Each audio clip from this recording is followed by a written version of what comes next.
ईश्वर परमकृष्ण सच्चिदानंद विग्रह अनादिरादिर्गोविंद सर्वकारण कारणम चिंतामणि प्रकर सत्मसुख।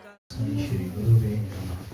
श्री चैतन्यमनोभीष्टं स्थापितं येन भूतले स्वयं रूपाकरमय्यं ददाति स्वपदान्तिकम्। त्वं करोति वाचालं पङ्गुं लङ्घयते गिरं यत्कृपादामं वन्दे श्रीगुरुदीनकारिणम्। वाञ्छाकल्पतरुभ्यश्च कृपासिन्धुभ्यैव च पतितानां पावनेभ्यो वैष्णवेभ्यो नमो नमः।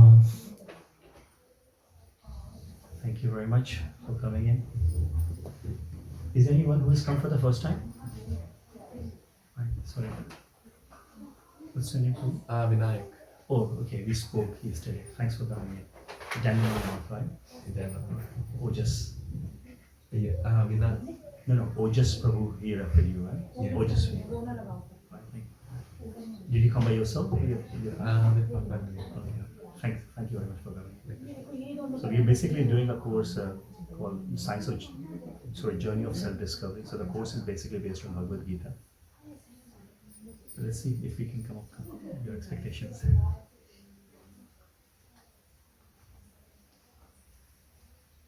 In Bhagavad Gita, chapter 9, 26, where the verses before you, I think we did mention at one point of time. So Bhagavad Gita has 18 chapters. So Bhagavad Gita has 18 chapters. The first six chapters are basically the Karma Yoga. The last 6 chapters are the Jnana Yoga, and the middle part is the Bhakti Yoga, the green part, like we have a burger or sandwich. So on the top there is a bread, there's a bottom, there's a bread, but the main content, the main filling in a burger or in a sandwich is basically the middle part. And even in the middle part, actually, then there is some middle part.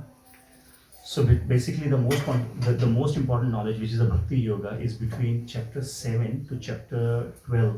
And between chapter 7 to chapter 12, that chapter 9 is the most important chapter. And that's why the chapter is actually called most confidential knowledge. I think we did mention last class में हमने use किया था एक word गुह्य. प्रभु ने एक word बताया था गुह्य.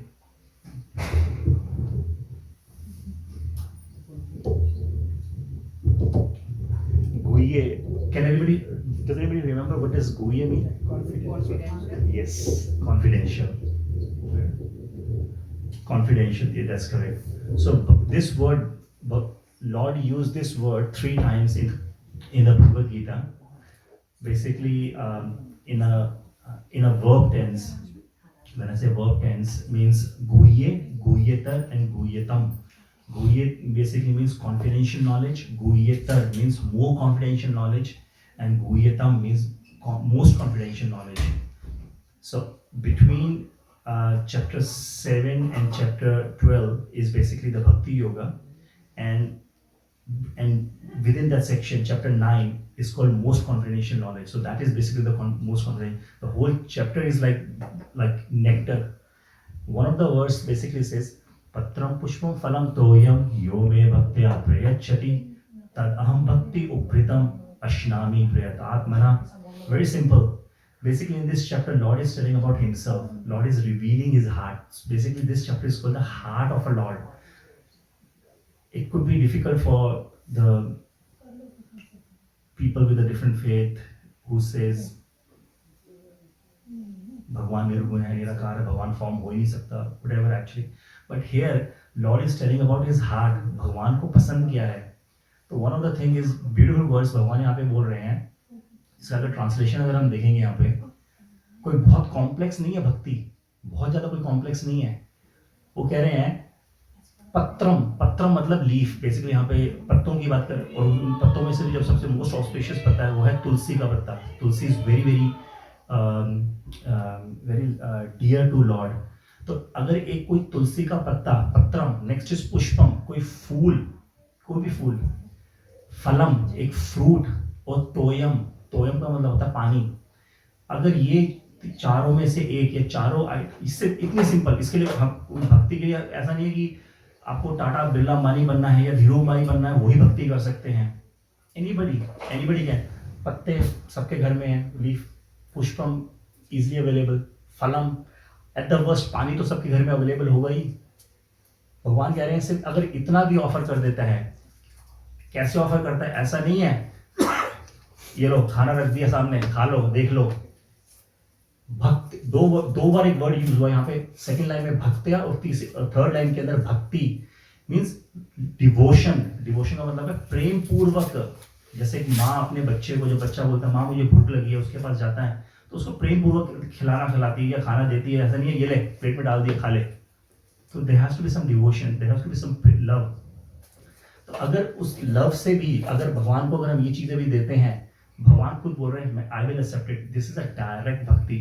सो the reason I actually picked up this word before starting a class to thanks Mataji, because I know like in last class you brought very beautiful jabber flowers, and today also you offered flowers to the Lord. So this is actually direct bhakti, literally direct bhakti.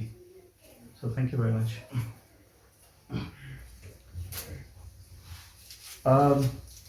So last class we started a chapter 3 called Who Am I? मैं हूँ कौन?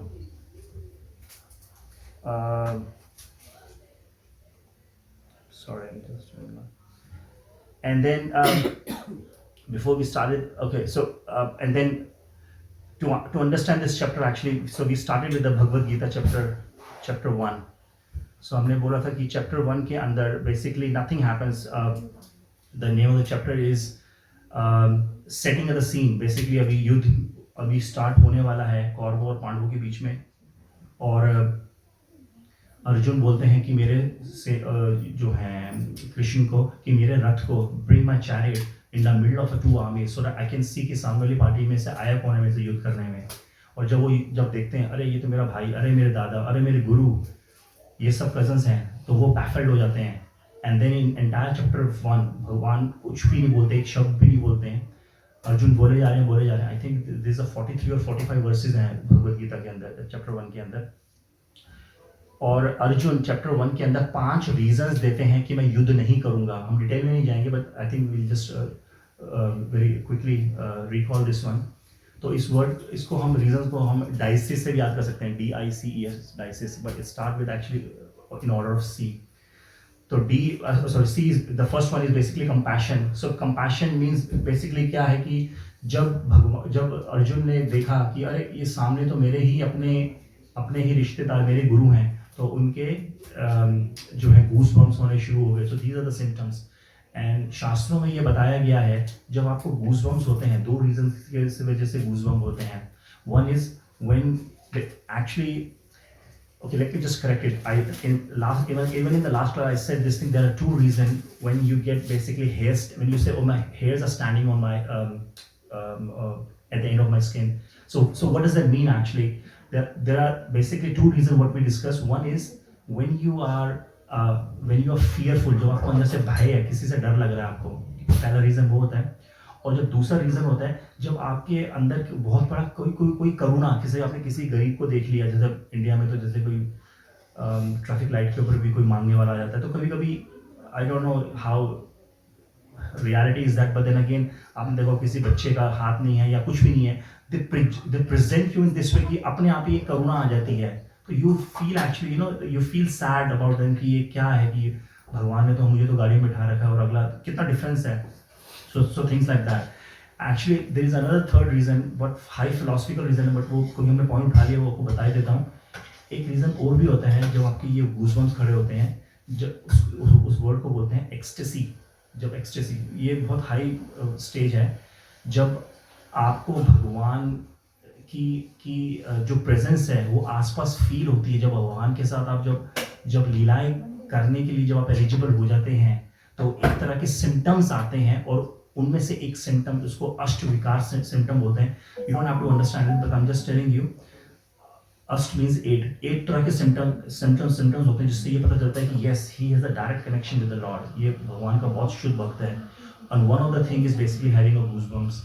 Anyways right, so basically first reason he said कि I'm having a goosebumps, not because he's scared, but he's having a compassion कि मैं अपने ही भाइयों रिश्तेदारों को क्यों मारूं। सेकेंड रीजन उसने बोला था लैक ऑफ सेल्फ एंजॉयमेंट। चलो ठीक है, हम हस्तिनापुर के लिए युद्ध तो कर रहे हैं, और अगर ये युद्ध, चलो अगर हम जीत, पहले बात तो पता ही नहीं है कि युद्ध, वो पॉइंट बाद में आएगा। पहले बात तो ये भी नहीं पता कि हम युद्ध जीतेंगे नहीं जीतेंगे। चलो अगर 1% ये मान भी लेते हैं कि ये हम युद्ध जीत जाते हैं और ये सब कुछ राज्य मिल भी गया, बट सब तो मर गए, तो अब मैं ये इंजॉय किसके साथ करूँगा? तो सेकंड रीजन था लैक ऑफ सेल्फ इंजॉयमेंट। जब सब कुछ ही खत्म हो गया तो मैं इंजॉय करूँगा किसके साथ और इंजॉय करूँगा किसको? And the third reason basically he gave us sinful reaction. उन्होंने बोला कि अगर मैं अपने उन गुरुओं को जिन्होंने मुझे धनुर्धर या मुझे विद्या दी है, या जिनके उन ग्रैंडफादर जिनकी मैं गोदी में बैठ के बड़ा हुआ हूँ, खेला हूँ, उन कजन्स के साथ जिनके साथ मैं खेला हूँ, मैं अगर मैं उनको मारूंगा तो क्या मुझे पाप नहीं लगेगा? उस गुरु ने जिन्होंने मुझे अस्त्र वेपन की नॉलेज दी है और वही नॉलेज मैं अपने गुरु के अगेंस्ट अगर मैं यूज करूंगा तो क्या मुझे पाप नहीं लगेगा? सवाल तो बहुत अच्छा है। और चौथा रीजन वो देते हैं डिस्ट्रक्शन ऑफ फैमिली ट्रेडिशंस। थोड़ा सा कॉम्प्लेक्स है बट अगेन एक्चुअली थोड़ा स्ट्रॉन्ग पॉइंट भी है, but it's a reality. Destruction of family traditions का मतलब क्या है? हमने इस पॉइंट को रेज भी किया था। एक्चुअली हस्तिनापुर, जिसको आज के डेट में दिल्ली बोलते हैं, दिल्ली, वो राज्य था और जो ये युद्ध हो रहा था कुरुक्षेत्र में। आई थिंक 100 किलोमीटर के आसपास है, but the thing is it's quite far.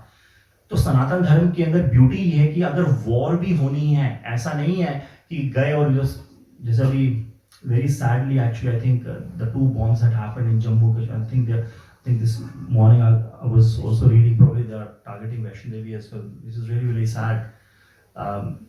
Anyways, right? So without discrimination आए, फट गए या किसी को भी अटैक कर दिया, तो सनातन धर्म में अगर 2 राजाओं के बीच में भी अगर युद्ध होना होता है तो पहले प्लानिंग होती है और वो युद्ध को राज्य से इतना दूर करते हैं ताकि जो 3 डिफरेंट एंटिटीज हैं, they are very very important personalities of a society, जिसको मैंने पास्ट प्रेजेंट फ्यूचर भी बोला था। वो है, पहला है कि आपके जो बुजुर्ग हैं, ओल्ड एज, दूसरा है वुमेन, एंड द तीसरा है आपका है children. These 3 living beings should always protected. शास्त्रों ने हमें बताया है इनको हमें प्रोटेक्ट करना ही करना है। एक्चुअली चौथा एक गाय भी है, वो बाद में आएगा, बट ये पॉइंट, ये इनको प्रोटेक्ट करना ही करना है। तो उन्होंने बोला जब सारे ही आदमी जब युद्ध में खत्म हो जाएंगे, मर जाएंगे, कोई बुजुर्ग बचेगा ही नहीं, तो कस्टम फैमिली के जो ट्रेडिशंस हैं ये बताएगा कौन? कि धर्म कर्म काज की कार्य की बातें बताएगा कौन? अब जब खत्म हो गए तो धर्म फैमिली ट्रेडिशंस बंद हो गई। अगर फैमिली ट्रेडिशन बंद हो गई तो होगा क्या? Everybody will concoct their own opinion. मैं भगवान हूँ, तुम भी भगवान हो, हम भी रोशनी है, हम भी मिल जाते हैं, अपनी अपनी फिलॉसफीज होंगी। और इसकी आड़ में होगा क्या? Third reason, irreligion increases. जो अधर्म है वो बढ़ेगा, और जब अधर्म बढ़ता है, एक जैसे मैंने अभी बताया कि the women should be protected all the time. जब लड़की पिता के घर में होती है, it should always be under the protection of a father. Marriage के टाइम के बाद it should be under the protection of a husband, and later on actually it should be under the protection of a son. तो इसीलिए शास्त्रों में जो संन्यास order है वो आदमियों के लिए भी नहीं बताया गया है, वो सॉरी आदमियों के लिए ही बोला है, लेडीज के लिए नहीं बोला है। they should always be, they should stay, women should stay home and they should always be under the protection of a son और जो भी उनके फैमिली मेंबर्स हैं। and then अब होगा क्या? क्योंकि अब आदमी तो सब खत्म हो गए, but then again what does it mean is then because the point is when there is no protection, जैसे हम ऐसा समझ सकते हैं बाहर बारिश हो रही है तो हम अम्ब्रेला लेके खड़े हुए हैं, छाता लेके खड़े हुए हैं, जब तक छाता सर के ऊपर है एटलीस्ट कुछ तो प्रोटेक्शन हमारी हो रही है। But I am sorry, does anybody understand Hindi? Because हम हिंदी सब समझते हैं ना। छाता लेकर खड़े हुए हैं हम, अब छाता लेके खड़े हैं जब तक, तो बारिश से थोड़ा बहुत तो प्रोटेक्शन होगा ही हमारा। बट अगेन अगर छाता हटा देते हैं तो क्या होगा? देन वील स्टार्ट ड्रेंचिंग, हम गीले हो जाएंगे। Same thing, if there is no protection actually for the women, then what will happen is, भगवान कह रहे हैं, the women will freely move into the society, and with that people will take advantage of a woman, and that will cause, last point, and when women freely indiscriminately start mixing with others, then progeny, तो बहुत important word यहाँ पे भगवान use कर रहे हैं, वर्णा शंकरा। भागवत पुराण में तो इसके ऊपर बहुत कुछ बताया गया है। वर्णा शंकरा का मतलब होता है अनवांटेड पॉपुलेशन, अनवांटेड प्रोजनी, पता ही नहीं है किसका बच्चा कौन क्या है। Anyways, right. So this is not a ये कोई धर्म, this is not like a religious practice. जब ये ऐसा हो जाएगा तो उसके बाद क्या होगा, 3 चीजें होंगी। नरक, हेलिश लाइफ, तो होगा क्या, अब धर्म बताने वाला तो कुछ है ही नहीं, ये भी नहीं पता कि मेरा पिता कौन है, ये भी बताने वाला भी नहीं है कि क्या सही है क्या गलत है, धर्म बताने वाले पहले ही खत्म हो गए।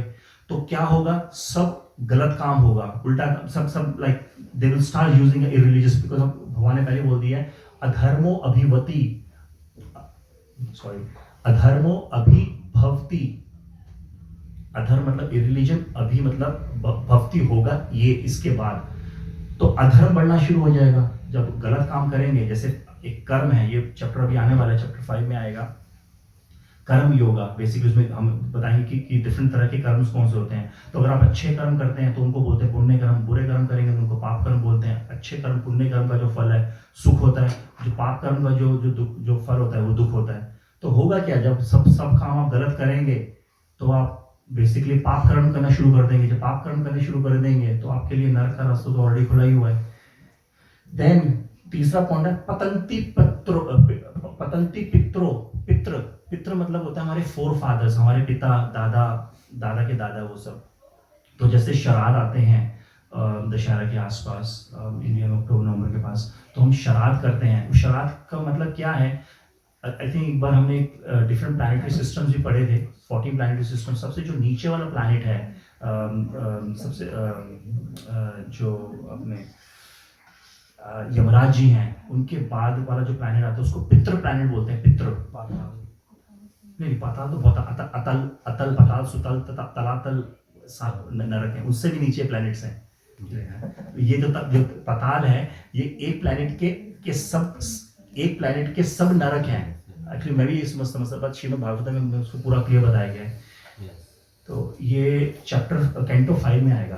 कैंटो 5 के अंदर पूरी क्रिएशन बताई हुई है, कौन सा प्लैनेट कहाँ पे है। तो पतंती पित्रो, तो अब क्या है कि श्राद्ध, यही पता मेरा पिता कौन है। दूसरी बात, कुछ करना भी होता है क्या, अगर करना भी होता है तो बताने वाला भी नहीं बचा।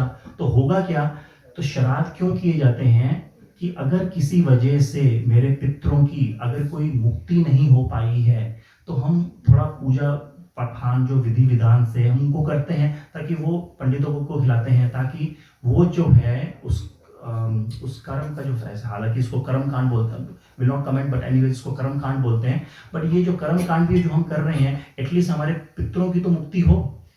अब यही नहीं पता मेरा पिता कौन है, करना क्या है ये भी नहीं पता, तो हम तो मतलब कि हम तो नरक में जाने के लिए तैयार ऑलरेडी है ही। जो मेरे पितर भी हैं वो भी और नीचे चले गए, वो भी नीचे जो है पितरों से उनकी मुक्ति नहीं हो पाएगी। And the third point is basically उदास्यते। बेसिकली क्या है, community project, family welfare, basically same thing ये कि जो फैमिली जो वेलफेयर एक्टिविटीज हैं या जो सोसाइटीज हैं, दे विल बिकम पोल्यूटेड। तो basically that's one of the point. Arjuna ने बोला कि अगर मैं इन सबको मार दूंगा तो ये सब खत्म हो जाएगा। And the last decision and the last reason is basically, उन्होंने बोला कि इंडिसिजम, आई एम वेरी इंडिसाइसिव, मैं डिसीजन नहीं ले पा रहा हूं कि मुझे युद्ध करना है या नहीं करना। क्यों, उन्होंने ये पॉइंट्स दिए।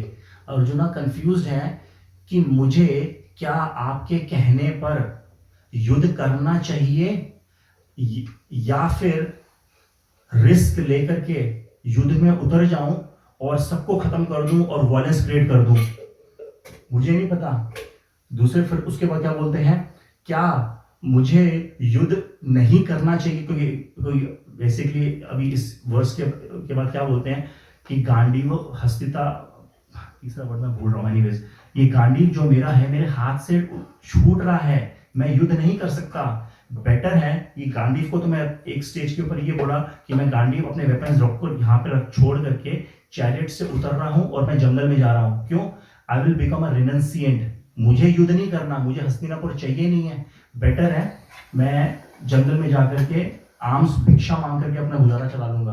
तो बेसिकली वो यही बोल रहे हैं कि मुझे बेगिंग करके अपना जिंदगी जीना चाहिए। एंड द थर्ड इज, अब ये भी नहीं पता, युद्ध तो आप करवा रहे हो हमसे, जीत हमारी होगी भी या नहीं होगी इसका भी नहीं पता, ऐसा ना हो कि मरवा भी दो आप हमें। लास्ट पॉइंट क्या है, विक्ट्री इज ऑल्सो डिफीट, क्योंकि वो कह रहे हैं कि अगर हम ये जीत भी जाते हैं तो इस जीत में भी हमारी हार है। क्यों? रीजन ऑलरेडी 4 पहले बता चुके हैं, उसमें से एक रीजन बताया हुआ था, 2 रीजन बताए थे, सिंफुल रिएक्शन और लैक ऑफ सेंस एंजॉयमेंट।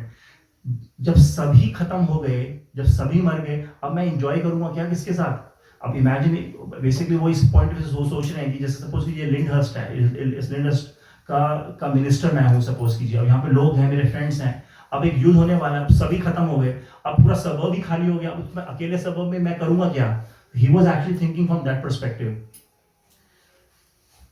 क्योंकि अगर मेरे रिश्तेदार ही खत्म हो गए तो मैं खुश कैसे रहूंगा मैं? और ये कहने के बाद एक्चुअली अर्जुन ने अपना जो वेपन है, गांडीव है, वो नीचे रख दिया। आगे बेसिकली देखा जाए तो सवाल तो बहुत अच्छे हैं, सवाल बहुत अच्छे हैं, लेकिन ये कृष्णा ठीक नहीं है एक्चुअली, इस यही उकसा रहा है, ये भगवान ठीक नहीं है। तो वैसे प्रॉब्लम भी कोई नहीं है, विक्टोरिया में और भी मंदिर हैं, और भी भगवान है, हम वहां भी जा सकते हैं, वो हमारी डिजायर फुलफिल कर देंगे हमारी। ये करने के बाद चैप्टर 1 के अंदर भगवान ने कुछ नहीं बोला, चैप्टर 2 का चैप्टर 6 तक भी कुछ नहीं बोला, फिर एक्चुअली हुआ U turn.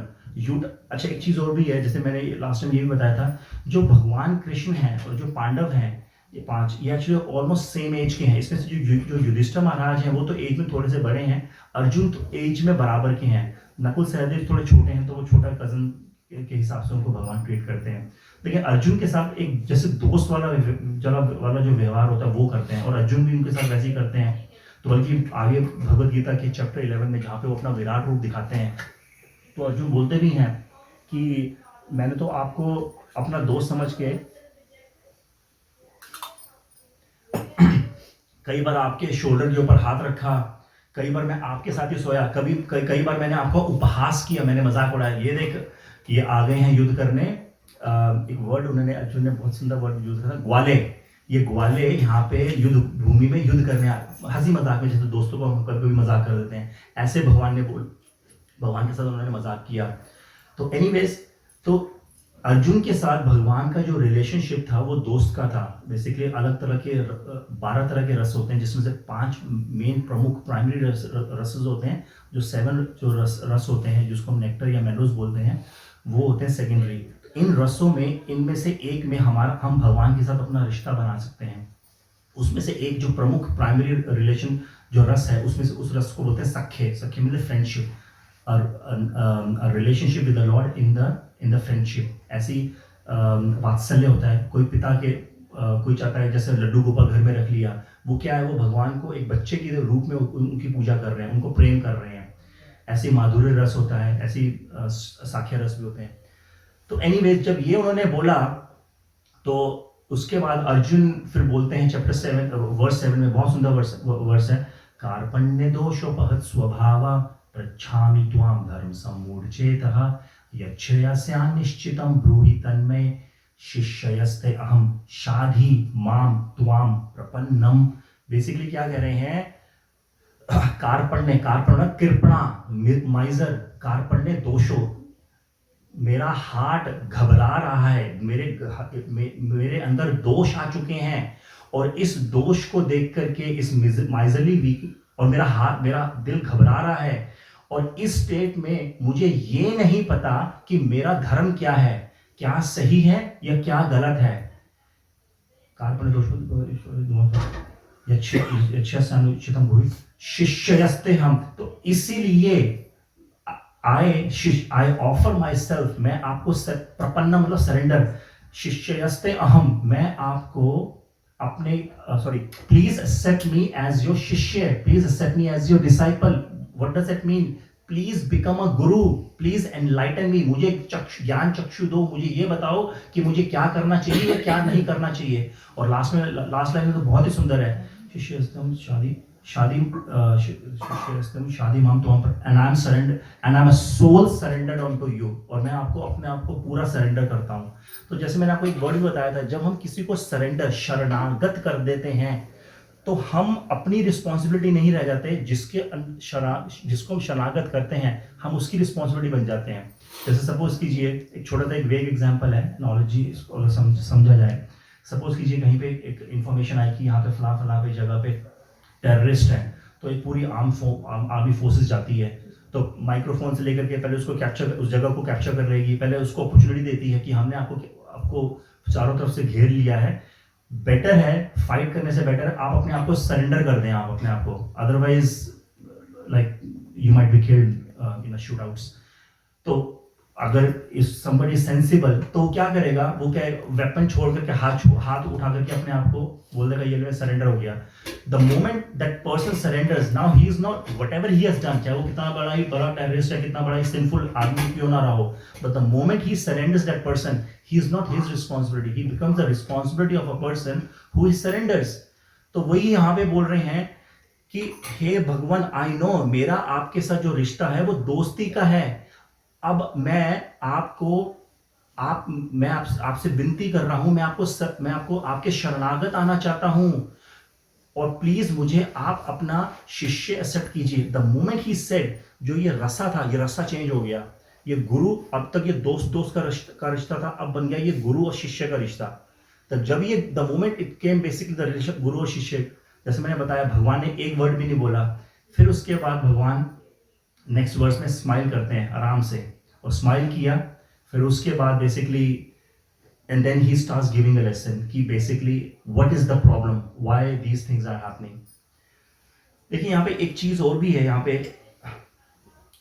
It's very hard when हम इस चैप्टर को जब हम पढ़ते हैं, कई बार जैसे इस पॉइंट को हमने उठाया भी है। आपको मैं एक लाइव एग्जांपल ही बताता हूँ, अपनी फिलॉसफी से बेटर है। हमारे जो शिला प्रभुपाद हैं, जो हमारे फाउंडर आचार्य हैं इस्कॉन के, ही वाज 69 जब वो यूएसए गए थे विद ओनली 40 रुपीज़, और वो भी किसी पैसेंजर शिप में नहीं गए थे, कार्गो शिप में, जिसमें कार्गोज जाते हैं। जैसे पोर्ट मेलबर्न में हम रहते हैं, तो पोर्ट मेलबर्न के अंदर वहाँ पे पोर्ट मेलबर्न टर्मिनल है, बड़े बड़े, जिसमें जपा के लिए चला जाता हूँ, बड़े बड़े शिप्स हैं, कंटेनर्स लोड होते हैं, अनलोड होते हैं। आई कुड फील कि प्रभुपाद कैसे किस कंटेनर के अंदर कैसे गए होंगे, कैसे कार्गो शिप में गए होंगे। एनीवेज यूएसए गए, मूवमेंट सक्सेसफुल हुई, वहाँ पे उन्होंने, हालांकि श्रीमद् भागवतम का कैंटो 1 के 3 वॉल्यूम तो ऑलरेडी उन्होंने लिख दिए थे, वहाँ जाके उन्होंने भगवद गीता उन्होंने लिखना शुरू किया। मूवमेंट बहुत पॉपुलैरिटी गेन कर रही थी, तो हुआ क्या, वहाँ पे जो क्या बोलते हैं प्रेस कॉन्फ्रेंस हुई, बहुत कॉमन थी, क्योंकि उनके जो डिसाइपल्स थे वो फॉर वेस्टर्न बॉडीज थे, तो they really want to make it public, उनके नेटवर्क्स थे, तो every now and then they used to be press conference. अब जैसे हम लोगों का, जैसे हमारा सनातन धर्म में नीचे बैठने का है, तो प्रभुपाद बैठे हुए थे, अब वहाँ पे एक फॉरेनर आई वहाँ पे, and she was young and she was like highly, she had a very high attitude.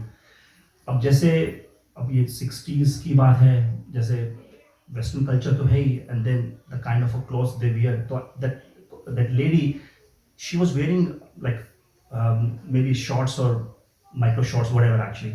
अब वो जाकर के नीचे बैठ गई वहाँ पे, and she was holding a microphone like this, and she was very uncomfortable actually, because the way you are dressed, and then she never expected that she was supposed to be sitting on the floor, but anyways, and then she was just like very uncomfortable, and Prabhupada knew ki she is very uncomfortable.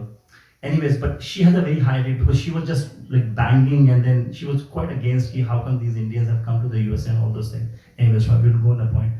So one of the questions she asks is, Prabhupada, why are most of your disciples are actually have a bald head? By the way, actually it's not because I don't have a hair. That's the reason I love to have a bald head, but there's no compulsion that you need to have a bald head.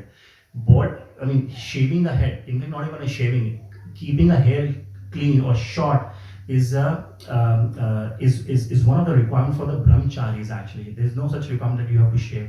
So do not expect once you become a part of the ISKCON that you have to shave the head as well. ऐसा नहीं है.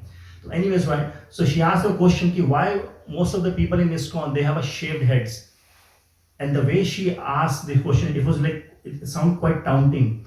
So Prabhupada he knew actually like how to answer to whom, right? So instead of giving answer straight, what he said is, it's better to have a cool head than having a hot legs. I think probably you can understand this point, like how he has been. And this actually infuriated this reporter. And then she asked another question. He said, like, Prabhupada, you released this version of a Bhagavad Gita, and this is 1960s.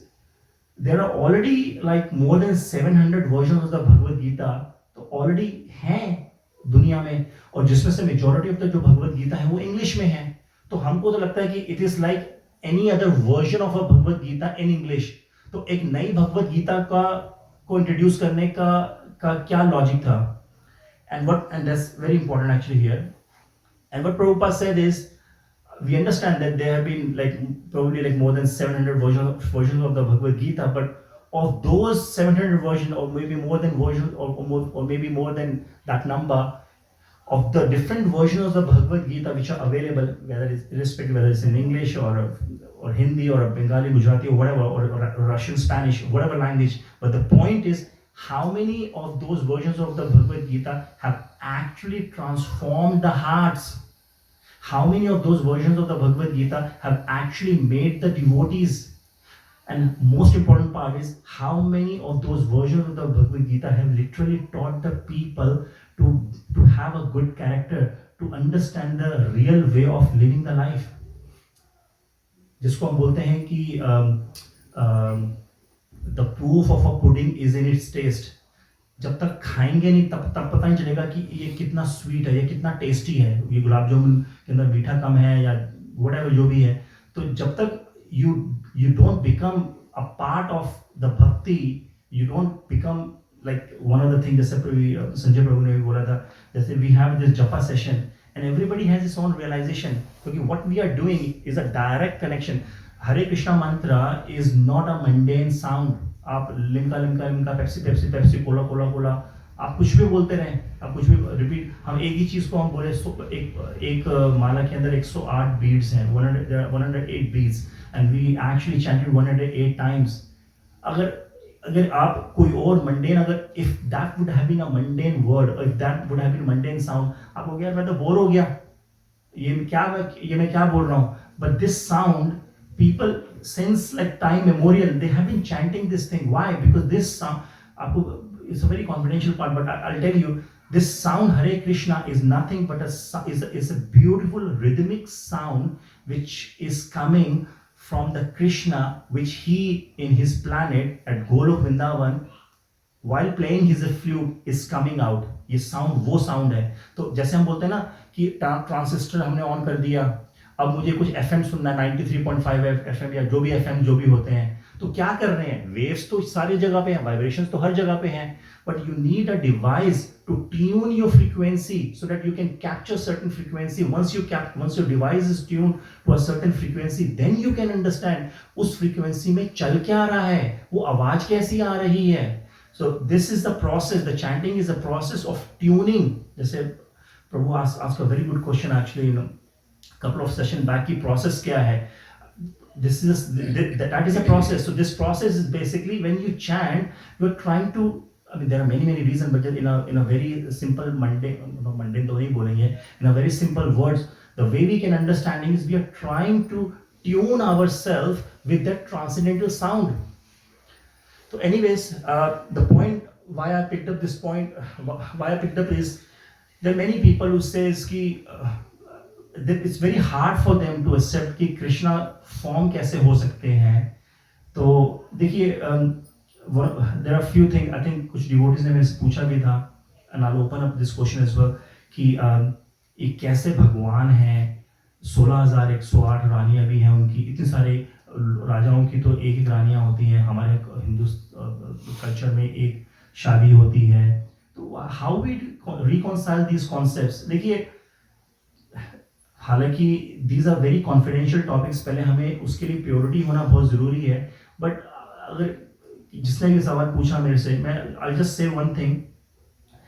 देखिए, इसको हम कैसे समझ सकते हैं, जैसे nothing against women, जैसे women are very good in gossiping, right? And then when they gossip, जैसे बोलते हैं ना कि एक की चार लगाते हैं और मसाला लगा के बात करते हैं. तो the point is, if anybody is asking, yeah, how can Krishna have 16,108 wives?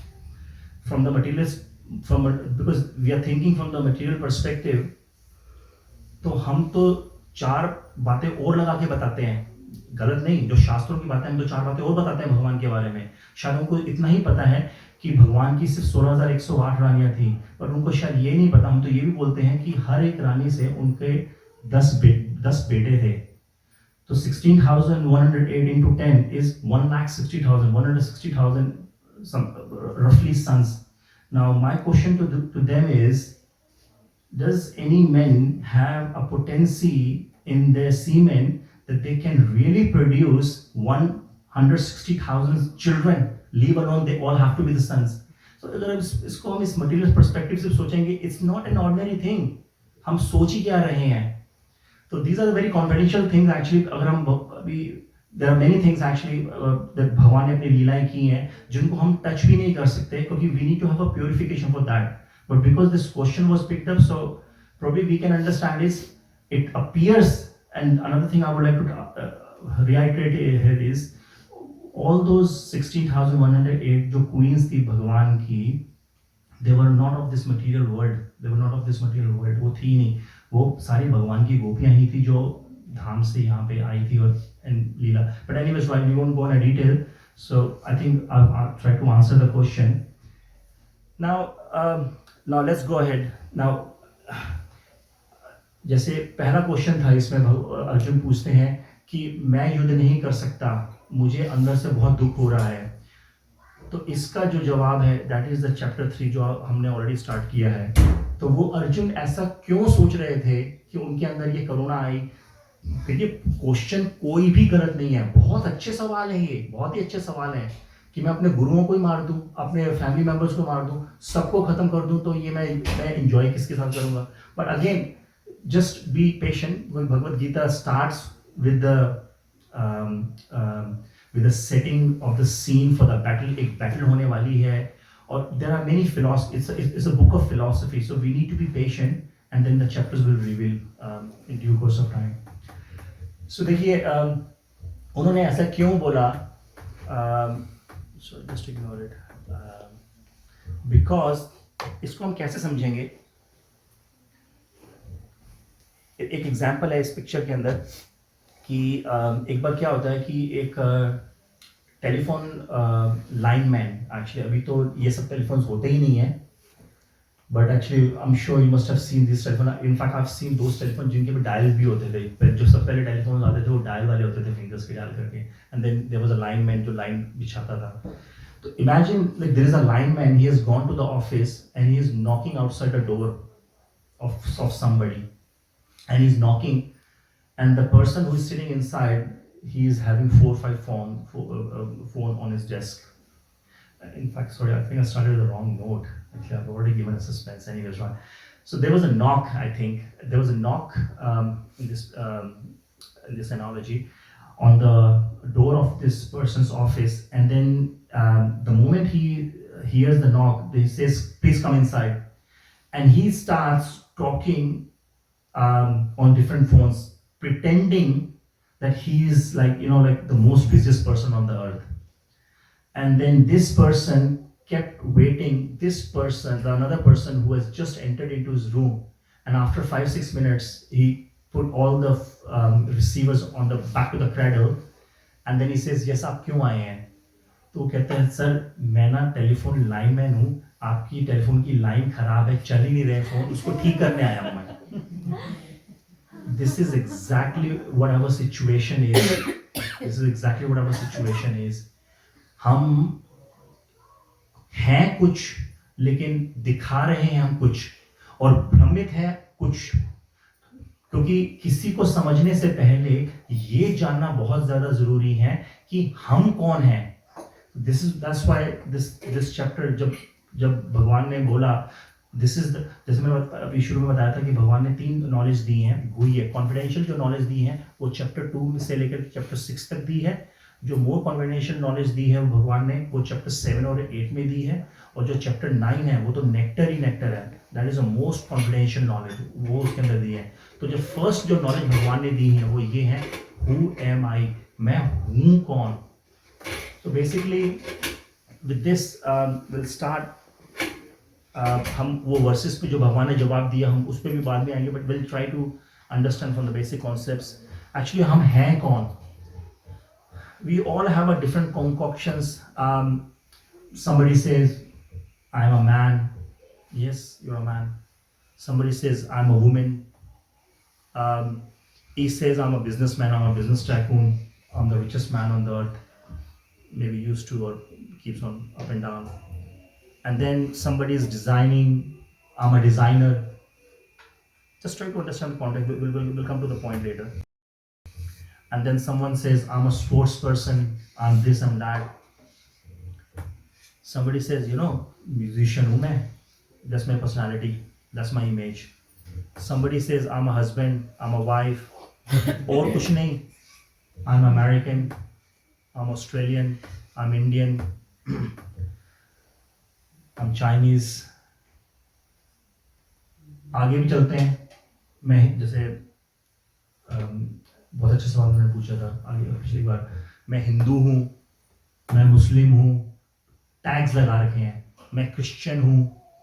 और आगे चलेंगे तो इंडिया में तो हालांकि इंडिया की एक ब्यूटी भी है जिसको हम बोलते हैं यूनिटी इन डाइवर्सिटी, बट हम उसको गलत तरीके से समझते हैं. तो अभी हमने उसको स्टेट्स के अंदर डिवाइड कर दिया है कि मैं गुजरात से हूँ तो मैं गुजराती हूँ, मैं बंगाली हूँ, मैं दिल्ली का हूँ, दिलाइट हूँ, पंजाबी हूँ. So the point I am trying to make here is we have started identifying ourself with certain designations. And I think one very important thing, हालांकि हम पिछली क्लास स्टार्ट होने से पहले मैंने आपको एक बहुत इंपॉर्टेंट एक रीज़न बताया था, क्योंकि अभी हमने कैंटो 2 के अंदर पढ़ा, हमने भागवत पुराण के अंदर, कि हम यहाँ पे वहाँ पे एक शाश्वत वर्ल्ड से इस अशाश्वत वर्ल्ड में आए कैसे. किसी को याद है? तो एक वर्ड यूज़ किया था हमने, very important. That is the reason हम यहाँ पे फेंक दिए गए हैं. एग्जैक्टली. सेकंड वर्ड क्या था? अहम ममेति. Yes, thank you very much. अहम ममेति, इति मतलब दैट, जैसे है, हिंदी में जिसको है बोलते हैं. तो अहम ममेति, अहम मतलब आई और मम मतलब मैं, सॉरी मेरा. I am Kannada, I am Rajasthani, I am Australian, I am a musician, I am a project manager. I. और उसके बाद क्या है? जो आई है वो कॉज करता है पोजीशन. तो you start identify yourself with the position. और ये कैसे काम करता है? माया शक्ति, वो हम उसमें नहीं जाएंगे. आई थिंक हम लोग टेक्निकली हम उसको डिस्कस कर चुके हैं. But the point is, let's talk about the problem. अहम ममेति इज द रीजन हम यहाँ पे गिरे हैं. यहाँ पे हम अपने आप को यहाँ पे आई मतलब हम अपने आप को, आई का मतलब होता है पोजीशन के साथ आइडेंटिफाई कर रहे हैं. और मम मतलब होता है मेरा मतलब मेरा घर, मेरी गाड़ी, मेरा बंगला, मेरी फैमिली, मेरी बीवी, मेरे बच्चे, हर चीज मेरा. तो जब यहाँ पे अहम और मम आ जाता है तो एंड देन जैसे हमने डिस्कस भी किया था कि माया 2 तरह की होती हैं. वैसे माया को हम एनर्जी बोलते हैं. भगवान की कई शक्ति हैं, उसमें से जो 2 शक्ति हैं वो महामाया, जिसको माया जब हम माया बोलते हैं बेसिकली हम महामाया बोल रहे हैं, मतलब मटीरियल, भगवान की मटीरियल एनर्जी. और जो भगवान की जो दूसरी एनर्जी होती है वो होती है योग माया, जो भगवान की अंतरंगा शक्ति है या इंटरनल शक्ति है, जिसको हम स्पिरिचुअल शक्ति भी बोलते हैं. तो जब हम, और जो ये महामाया है ये कैसे हमारे पे एक्ट करती है, फटाफट जल्दी से पकड़ लेते हैं इसको. इसके दो कार्य होते हैं. एक होता है आवर्णात्मिका शक्ति और एक होता है प्रक्षेपात्मिका शक्ति. आवरण मतलब cover. The moment with I अहम ममेति, ये क्या करती है? आपके ऊपर एक आपको कवर कर देती है. अहम, आवरण का मतलब होता है कवर करना. कवर किसको कर देती है? ये आपको, आपकी जो कॉन्स्टिट्यूशनल पोजीशन है कि मैं हूं कौन. प्रॉब्लम ही तो सारी रीजन यही है. भगवान ने सबसे पहले मुंह खोला, जब पहले तो कुछ बोले नहीं, जब उन्होंने अपना मुखारबिंद से जब शब्द बोले तो पहले तो हमारी डांट. और जो सबसे पहला जो लेसन सिखाया अर्जुन को, यही सिखाया कि तू है कौन. तो आवरणात्मिका शक्ति क्या करती है? हमको कवर कर देती है. The moment we get covered, we forget our real identity, हमारी एक्चुअल पोजीशन क्या है. अब क्योंकि हम जो हैं वी आर एक्टिव, हमें कुछ करना है, हमें कुछ हम हवा में तो टांगे नहीं रह सकते. ऐसा तो नहीं है कि मेरा कुछ नाम ही नहीं है, कुछ ना कुछ तो होगा. इंडिया में अगर चलो हो सकता है इंडिया में मुझे कुछ पेट नेम से बोलते हो या कुछ भी बोलते हो, यहाँ आकर मैंने अपना एक सोफिस्टिकेटेड कोई नाम रख लिया, जैसे लोग नाम चेंज कर लेते हैं ऑस्ट्रेलिया, यूएसए या वेस्टर्न कंट्रीज में, क्योंकि वो Western people, they struggle to pronounce like Indian names. तो मैंने अपना नाम चेंज कर लिया, अपनी पोजीशन चेंज कर ली, but that's not the point. The thing is, at least if you have forgotten or if you have changed your previous name, but at least you have something. ऐसा तो नहीं कि आप हम बीच में अटके हुए हैं. तो होता क्या है, जब अवनात्मिका शक्ति ने आपको आपकी आइडेंटिटी भुला दी, अब आता है दूसरा थप्पड़ प्रक्षेपात्मिका का. प्रक्षेपात्मिका क्या बोलती है? वो प्रक्ष मतलब रियलाइज कराना. एक्चुअली सिंपल भाषा में होता है, वो आपको एक इल्यूजन क्रिएट कर देती है. The moment it creates an illusion, और वो क्या बोलती है, पता है तू ये शरीर है, ये बस यहीं से सारा काम शुरू हो जाता है खराब. यहीं पर ही द मोमेंट प्रक्षेपात्मिका का माया का थप्पड़ पड़ा, ये मैं शरीर हूं, बस यहीं से, बस मेरे बच्चे, मेरे घर, मेरी गाड़ी, मेरी जॉब, मेरी बीवी, मैं प्रोजेक्ट मैनेजर हूँ, मैं डॉक्टर हूँ, मैं बिजनेसमैन हूँ, मैं अमेरिकन हूँ, मैं ऑस्ट्रेलियन हूँ. तो वहीं पर हम ममेती, और हम यहाँ पे घूमे जा रहे हैं. एनीवेज, देखिए आगे भगवान क्या बोल रहे हैं. टाइप्स ऑफ बॉडी, हमारी जो शरीर, हम सबके जो शरीर मिले हुए हैं, ये 84 लाख, ये आगे भागवत पुराण में आता है 8.4 मिलियन जो इंडियन जो यूनिट यूज करते हैं, लैक्स. तो देयर आर 8.4 मिलियन, 84 लाख योनियां, मतलब स्पीशीज होती हैं, स्पीशीज. बट एक्चुअली ऐसा नहीं कि 84,000 स्पीशीज होती हैं. देयर आर डिफरेंट कैटेगरीज, वो अभी डिटेल में नहीं जाएंगे. उसमें से ह्यूमन एक स्पीशी है. ह्यूमन जो है, इंसान की एक योनि है, इररिस्पेक्टिव, अब वो कोई भी योनि हो. अभी क्योंकि हम इंसान है, तो हम अभी इंसान के कॉन्टेक्स्ट में रहेंगे, जानवर और बिच्छू और या किसी और के कॉन्टेक्स्ट में बात नहीं करेंगे. तो भगवान आगे क्या बोल रहे हैं, सबसे पहले जो ये तेरा शरीर है, इसको हम बोलते हैं ग्रॉस बॉडी. हिंदी में या संस्कृत में उसको बोला जाता है स्थूल शरीर. स्थूल, ग्रॉस का मतलब ये होता है, या स्थूल का मतलब ये होता है जिसको हम देख सकते हैं, टच कर सकते हैं, फील कर सकते हैं. क्यों? क्योंकि ये पंच महाभूत से बना है. वो कौन से पंच महाभूत है, नीचे मैंने यहाँ लिखा भी हुआ है. ईदर मतलब होता है स्काई, एयर तत्व से, फायर तत्व से, पानी वाटर तत्व से, और अर्थ के तत्व से. तो ये जो हमारा जो शरीर बना हुआ है, ये जो ग्रॉस बॉडी बनी हुई है, ये इसको बोलते हैं स्थूल शरीर. उसके बाद फिर भगवान क्या कहते हैं,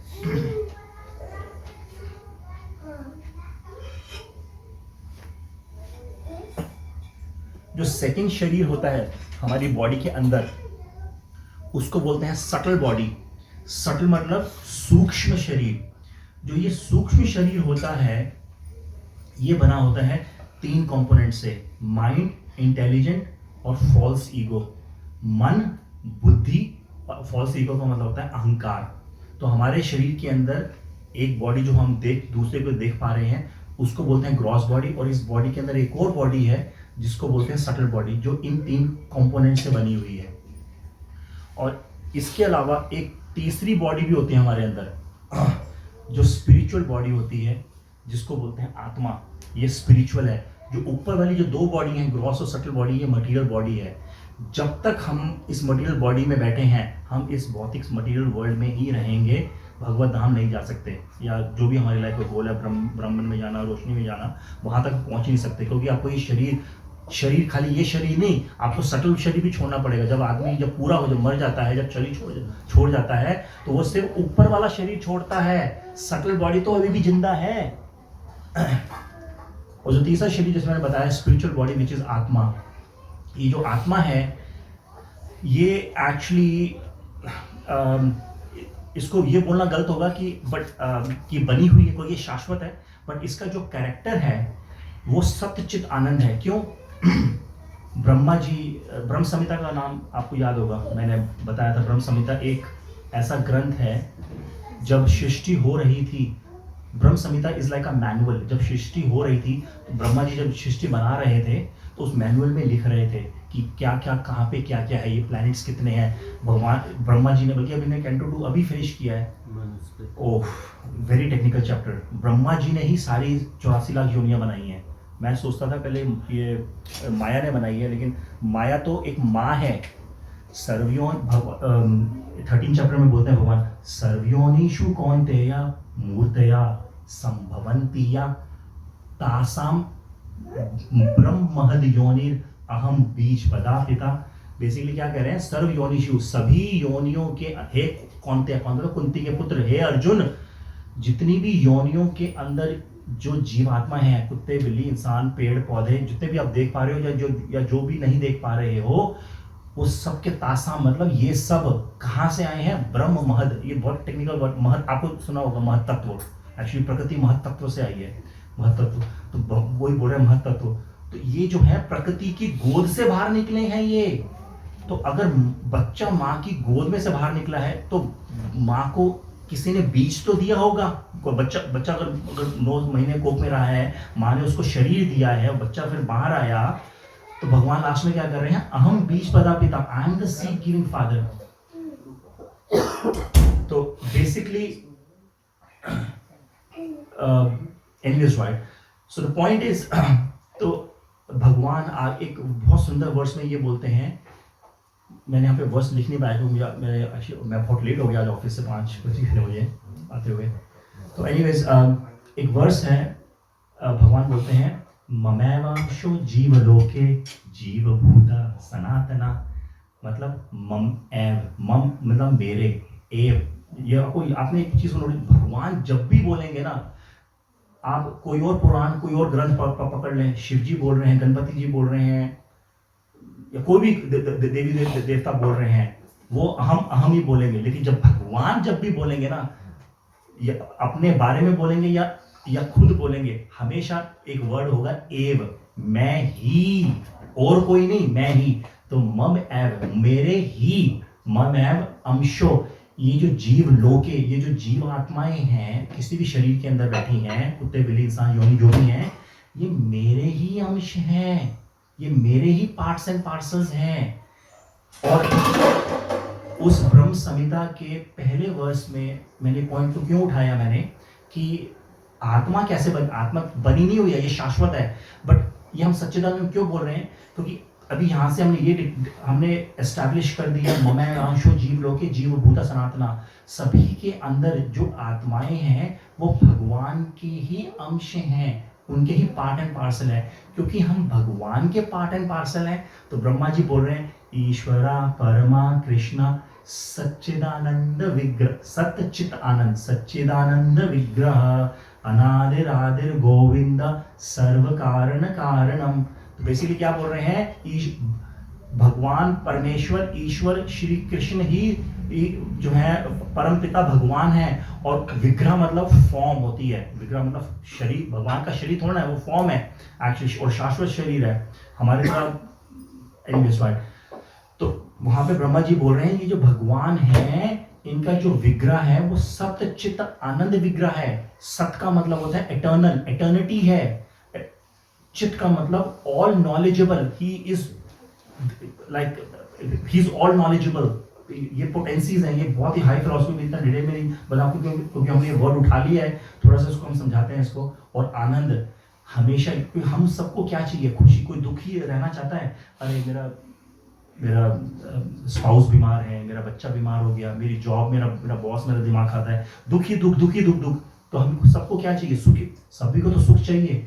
तो बेसिकली भगवान शाश्वत आनंदित हैं क्योंकि भगवान सत्यचिद आनंद हैं। और हम, जैसे मैंने बोला ममैव अंशो जीव लोके जीव भूता, और हम भगवान के पार्ट एंड पार्सल हैं, हम भगवान के अंश हैं। इसीलिए जो आत्मा है वो भी सत्यचित आनंद है। आत्मा बाय नेचर हमेशा ही खुश रहना चाहती है, लेकिन प्रॉब्लम क्या है, विष्णु का जो डेफिनेशन है वो अगर देखें, विश्व और अनु, हाँ जी, अनु इज एटम, हाँ जी, और विश्व is universe, so it's like combination. विश्व में भी है और छोटे से छोटे अणु में भी है। दैट्स सही बात है, डेफिनेशन। सही बात। अब कैंटो 2 हो गया आपका, कैंटो 2 हो गया। कितने विष्णु हैं? विष्णु इज कृष्ण, मतलब there is only one form, लेकिन he comes in every material world में। हर एक जितने भी क्रिएशन है, ब्रह्मा का जो भी क्रिएशन में, उसमें भी वो आते हैं। और फिर ब्रह्मा को भी वो बनाया है in the macro and micro, दोनों में, मतलब हिज एग्जिस्टेंस। ठीक, सही कह रहे हैं आप, सही कह रहे हैं। मैक्रो लेवल पे भी है, मिक्रो में, so material and spiritual world दोनों में। जब भगवान जब आते हैं उनको बोलते हैं इनकारनेशन, हिंदी में क्या बोलेंगे इनकारनेशन को? अवतार।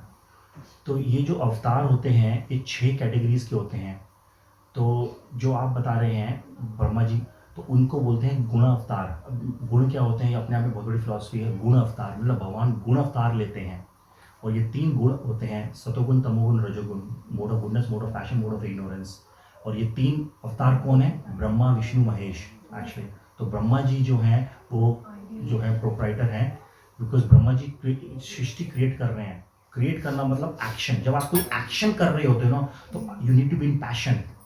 तो सतोगुण, तमो, तो रजोगुण, तो वो रजोगुण के प्रोप्राइटर है, वो उनको मैनेज करते हैं इस सृष्टि के अंदर।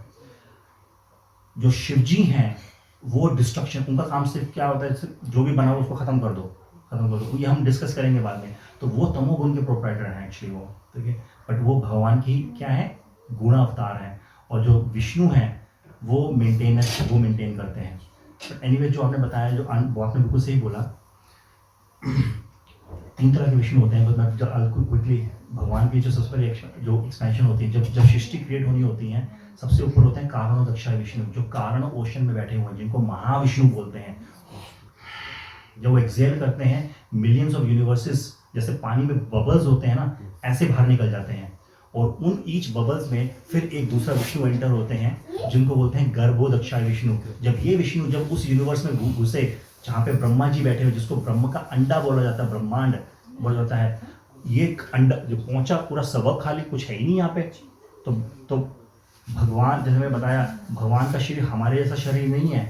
तो भगवान अपने पसीने को, अभी ये 9th कैंटो के ही 7th में नारायण की डेफिनेशन, नरा मतलब भगवान का पसीना। भगवान ने इस अंडे को हाफ भर दिया, किससे? अपने पान को, कोई है ही नहीं यहाँ पे। तो वो जो कानोदक्षा विष्णु की जो सेकंड एक्सपेंशन हुई है, गर्भोदक्षा विष्णु, वो विष्णु यहाँ पे जब एंटर हो जाते हैं, पूरा खाली है, ब्रह्मा जी भी नहीं, कुछ है ही नहीं यहाँ पे। अपने अंदर से तप अपनी हीट प्रोड्यूस करते हैं और स्वेट निकालते हैं, और स्वेट से इस अंडे को हाफ भर देते हैं। और यहाँ पे जाकर के अपना जो है अपना जो है आयन करते हैं, अपना रेस्ट करते हैं। इसलिए इनको बोला जाता है नर आयन।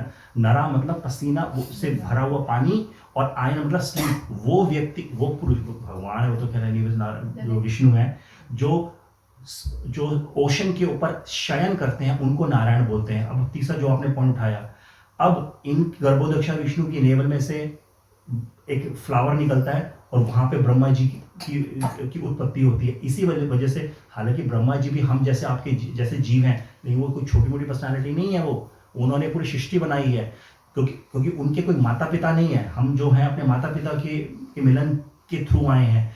क्योंकि ब्रह्मा जी मैनिफेस्ट हुए हैं, इसलिए उनको स्वयं भू बोला जाता है। स्वयं भू मतलब मैनिफेस्ट, स्वयं मतलब सेल्फ, ही सेल्फ मैनिफेस्टेड। फिर ब्रह्मा जी सृष्टि बना देते हैं, सब कुछ बना देते हैं। और जब इंसान जब उन्होंने 84 लाख योनियां बना दी, सब कुछ बना दिया, अब होता क्या है, जैसे एक पिक्चर चल रही है, एक शहर में लोग घूम रहे हैं, काम कुछ कर रहे हैं। अब मैं इस पिक्चर को पॉज कर देता हूँ, सब कुछ है, पूरा शहर बसावट दिख रहा है मुझे, पेड़ पौधे आदमी सब दिख रहे हैं, लेकिन कुछ मूवमेंट नहीं हो रही है। क्यों? क्योंकि उनके अंदर अभी जीव आत्मा ही एंटर नहीं हुई है वहां पे। तो फिर ये जो गर्भोदक्षा विष्णु है, फिर थर्ड विष्णु की एक्सपेंशन में जाते हैं, जिसको बोलते हैं क्षीरोदक्षा विष्णु। और ये क्षीरोदक्षा विष्णु है, ये जो नॉर्थ प्लैनेट, जो ध्रुव स्टार है, ये वहां पे रहते हैं क्षीर सागर में। और इन्हीं क्षीर सागर और इन्हीं विष्णु को बोला जाता है परमात्मा।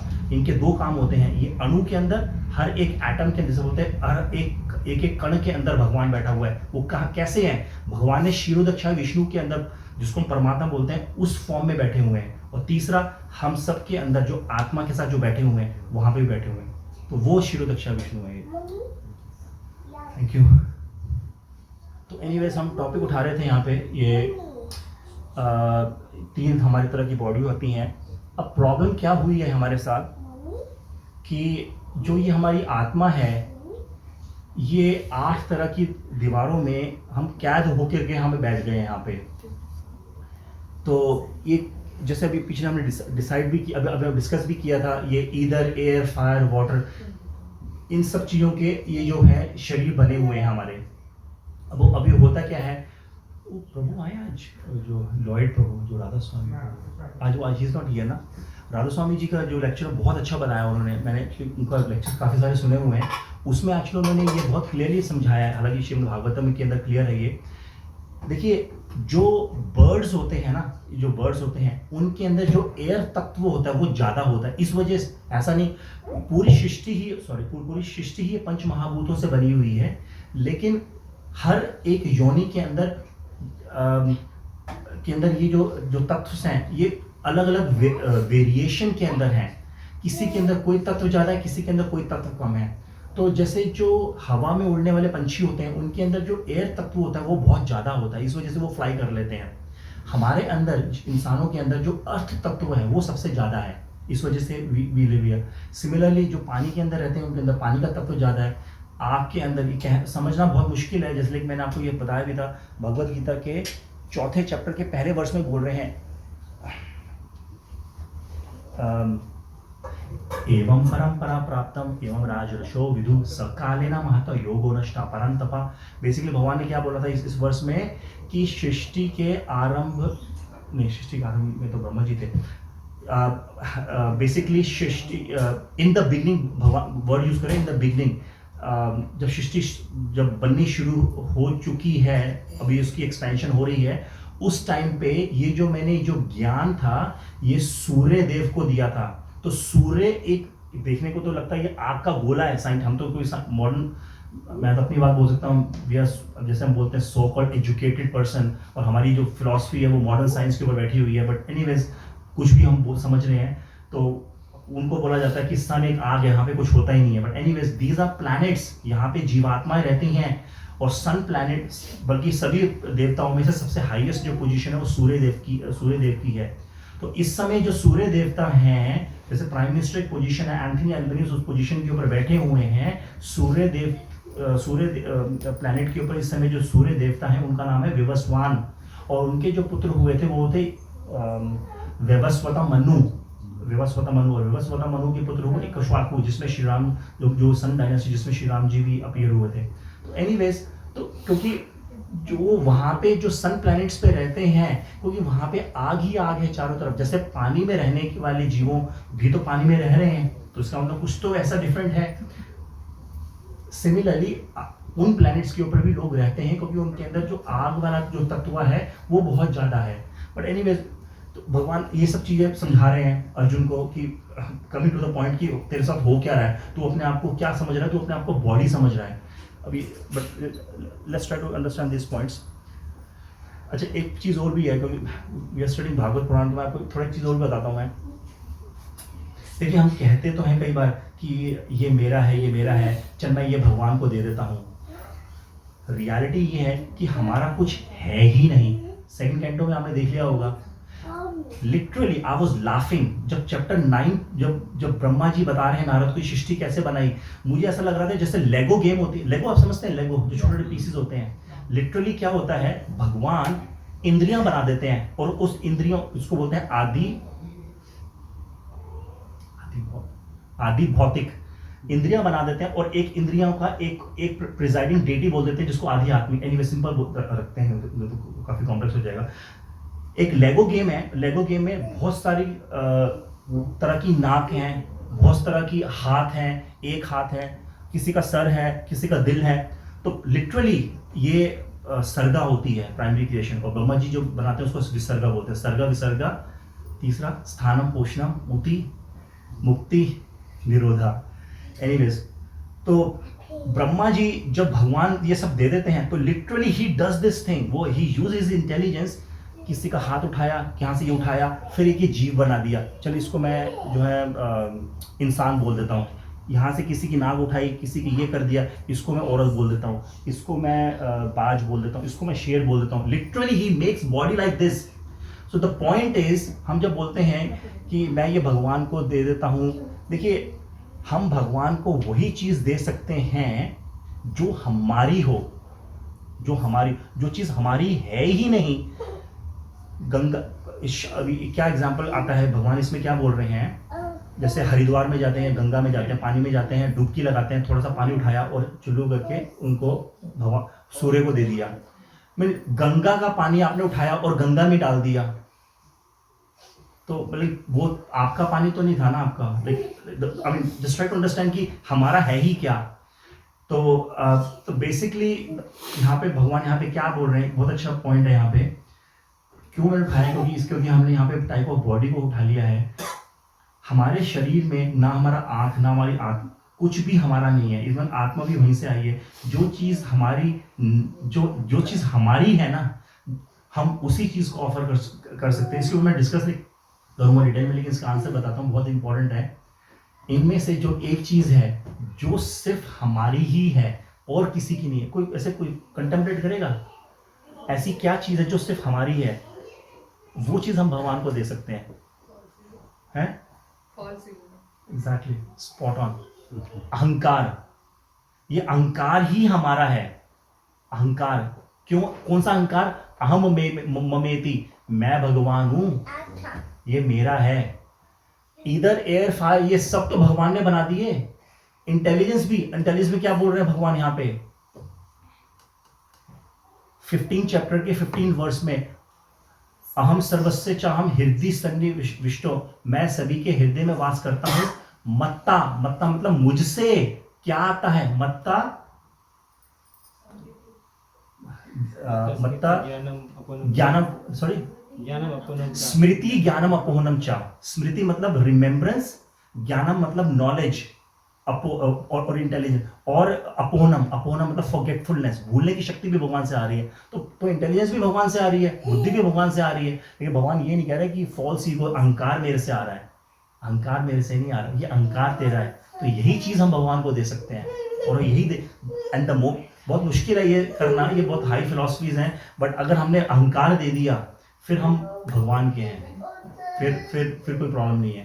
बट ये क्योंकि हम वो डेजिग्नेशन लगा के बैठे हुए हैं ना, नहीं। जैसे कभी कभी देखिए, एक रियलिटी, जब बच्चा छोटा होता है उसको हम कितना भी डांट लें। जैसे अभी रिसेंटली एक रघुनाथ जी को है नहीं यहाँ पे, बहुत अच्छा उन्होंने एग्जाम्पल दिया था। उन्होंने कि क्लास के लिए आ रहे थे, हम लेट हो गए क्योंकि वल्लभ की एक क्लास थी मृदंगा की, तो कहीं से उसको पिकअप करना था, ही गॉट लेट। इधर से हम, क्योंकि हमें 1 घंटा लग जाता है आते हुए यहाँ पे पोर्ट मेलबर्न से, तो वो थोड़ा लेट हो रहे थे। तो जैसे ही वल्लभ क्लास में आया तो गाड़ी में बैठा, तो माता जी ने उसको डांटना शुरू कर दिया।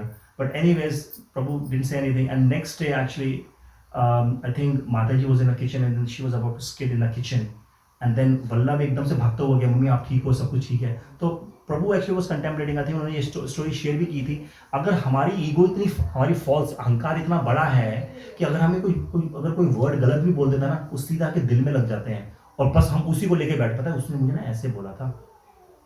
अगर हम ये रियलिटी समझें, भाई उसने किसको बोला है, वो तो अज्ञानता में है, उसने तो आपके शरीर को देख करके ग्रॉस बॉडी को बोला है, आत्मा को थोड़ा ना बोला है। आपको नहीं पता उसने मुझे ऐसा बोला, तू ऐसा है, तू ऐसा है, तू ऐसा है। तो पॉइंट इज बेसिकली प्रभु यही बोल रहे थे कि जब बच्चे होते हैं कितने इनोसेंट होते हैं, हमारे अंदर the moment we have entered false ego तो आई गई है, बट वो फॉल्स ईगो का जो तत्व होता है वो बहुत कम होता है हमारे अंदर।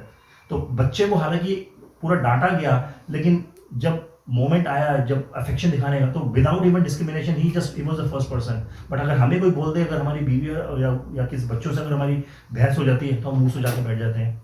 तो anyways right, so this is the thing, भगवान आगे बोलते हैं कि this is the thing which you can offer to me. Anyways right, let's move forward,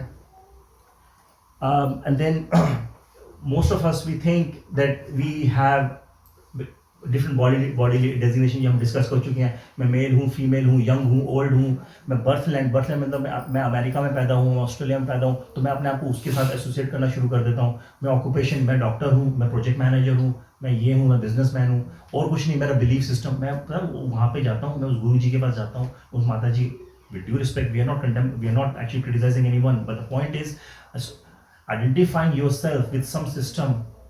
Like we need to be very careful. I think ये मैंने point बहुत important, बहुत अच्छा बिलीफ सिस्टम के ऊपर डिस्कस भी किया था।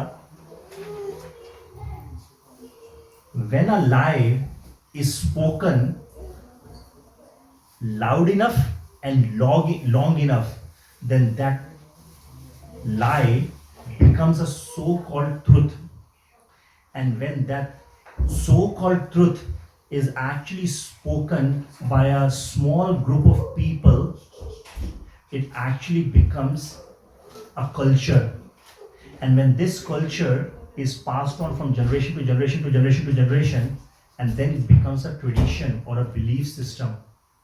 Now imagine a child who is born into that tradition, he lives his life, he makes critical decisions of his life based on that tradition in which he is born. He's got absolutely no idea who actually created those traditions, what are these traditional values, because he is born to that tradition. क्योंकि हम हिंदू पैदा, अगर मैं मुस्लिम, हो सकता है मैं मुस्लिम परिवार में पैदा होता तो मैं कुरान शायद पढ़ रहा होता, हो सकता है मैं क्रिश्चियन घर में पैदा होता, ये हम डिसाइड तो कर नहीं रहे हैं. तो बेसिकली क्या है, it's just because we were born, or we were exactly coming to this example, because we were born into that belief system, into that tradition. All our life, all our decisions are based on that belief system. Now imagine the decision what we take, what kind of a results, what kind of a destiny are we expecting in that tradition system, in that belief system. Why? Because that belief system, the so-called belief system, is based on the culture. The so-called culture is based on so-called truth, and the so-called truth is actually based on a lie. आप समझ पा रहे हैं point को? ये कुछ भी लिख दिया, जैसे मैंने ये चीज मैंने शायद पहले भी डिस्कस की थी. शादी थी, एक कटोरी, शादी के साथ हमने एक उल्टी सी बास्केट रख दी. ये बहुत जरूरी, अगर आप लोगों को याद होगा.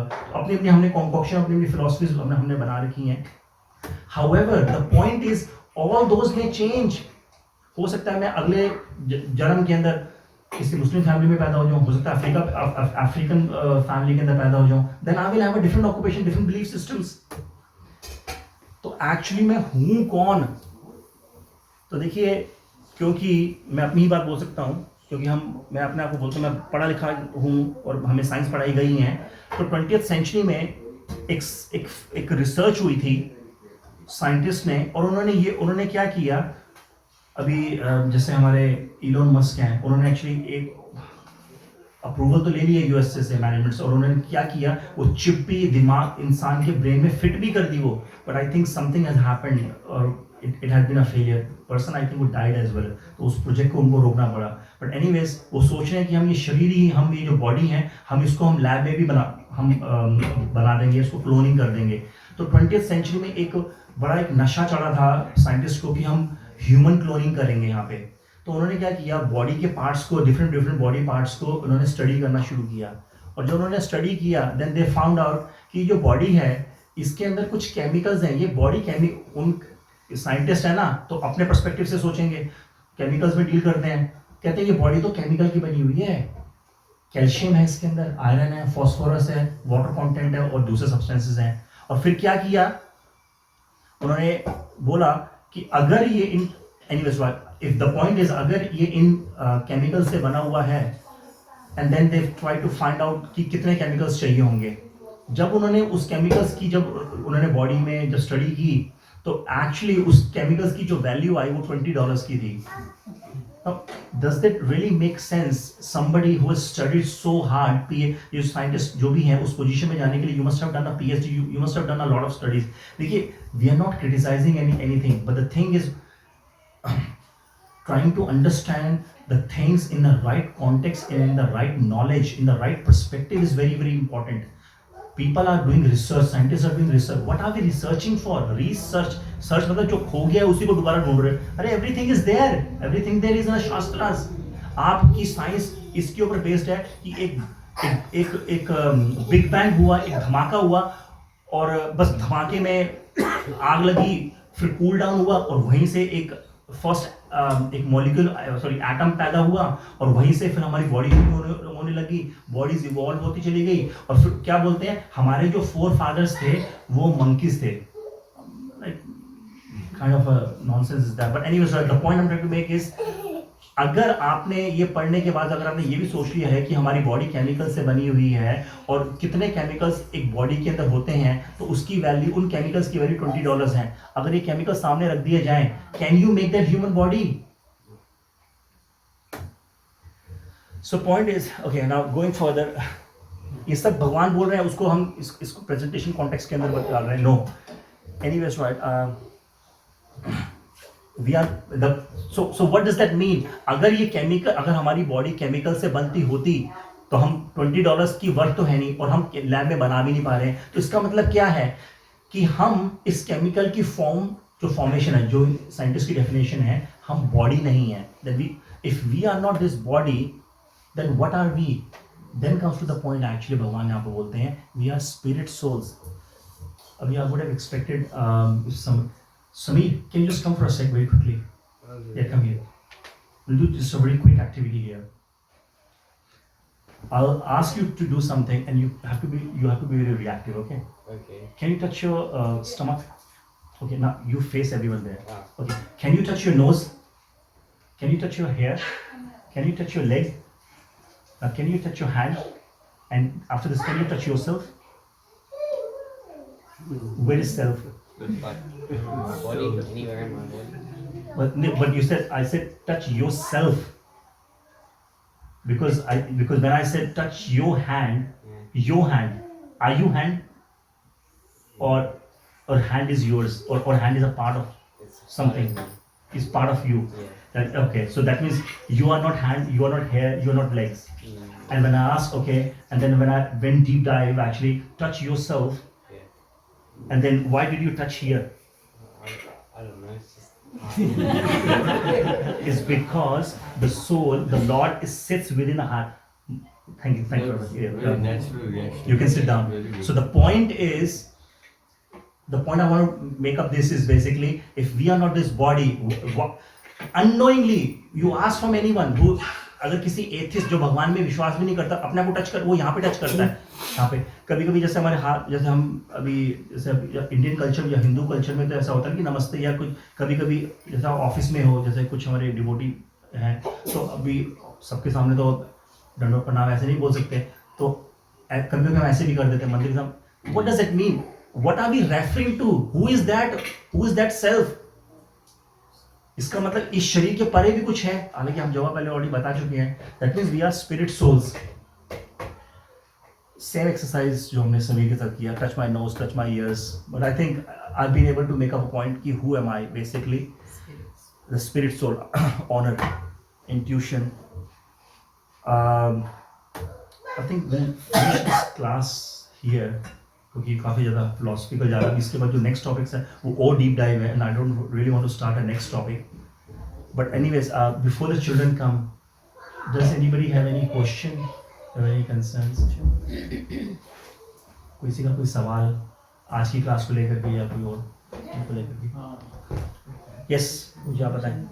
How does the soul communicate with the body? How does the soul communicate with the body? Yeah.